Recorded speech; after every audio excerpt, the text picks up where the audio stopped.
The European Wildcat made animation history and nobody knows about it. Also known as the Highland Tiger because one of the few places they can be found is Scotland on account of them being endangered. And despite its resemblance to a domestic tabby, it is very much an Angerfloof. I know because I've been scratched by one. But did you know this cat is responsible for the naming of one of the most iconic Looney Tunes characters? Yep, Suffering Succotash himself. Up until the late 40s, Sylvester had appeared in a few cartoons but was still unnamed. In his first short with Tweety, he was named Thomas, but this was likely changed because of another cat at MGM Studios with the same name. He got his official name in a cartoon with Porky Pig, where animator Chuck Jones took inspiration from the Latin name of the European wildcat, Felis sylvestris, finally christening the lisping tomcat who couldn't catch Tweety, Speedy, or a break.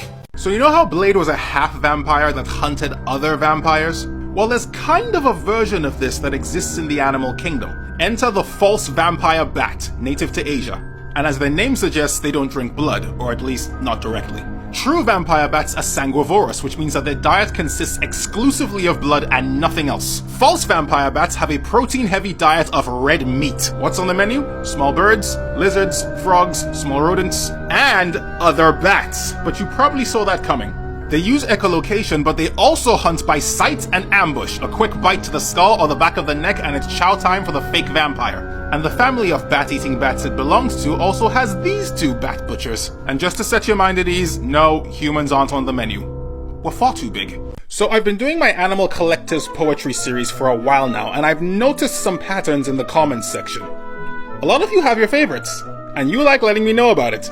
A business of ferrets pops up quite a bit, same with an army of frogs, and an embarrassment of pandas. This one I understand, but by far the collective name that shows up in my comments the most often is a murder of crows, which isn't disturbing at all.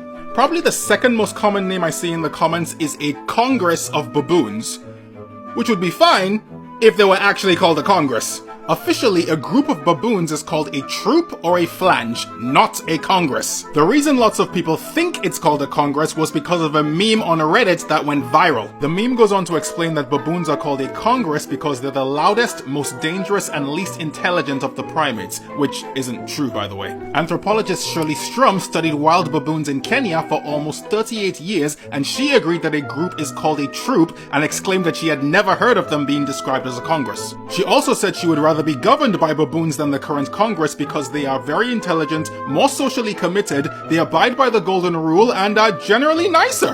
Now, having said this, there is no one governing body that officially doles out collective names for different animals, so, you know, who am I to split hairs over this? So even though the meme is inaccurate, when you think about comparing Congress with a group of loud, obnoxious, sometimes violent primates, it makes a lot of sense. If you think that climbing a tree will keep you safe from a crocodile, we need to talk. So it turns out that not only can crocodiles and alligators climb trees, but they do this regularly. According to a 2014 study in the journal Herpetology Notes, at least 4 species of crocodilians from Africa, Australia, and the Americas have been reported to climb trees, and some have been found as high as 30 feet. Herpetologists were intrigued by this because crocodilians don't have any of the adaptations of a tree-climbing animal, and yet they climb trees anyway. So the million-dollar question is, if they're not designed to do this, why do they do this? 2 primary reasons: to survey their environment for prey and threats,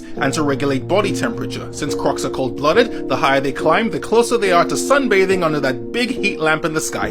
Now, it's unlikely you're gonna see a whopping 10-foot croc doing this, as the animals observed sunbathing in trees were babies, juveniles, and sub-adults. Baby crocos can scale trees with relative ease, whereas larger individuals tended to rely on angled branches. Also, the animals being observed were very skittish, as when the researchers got closer, they promptly jumped out of the trees into the water and hightailed it. And if you needed further proof, here's a video of an alligator scaling a chain link fence. Happy nightmares!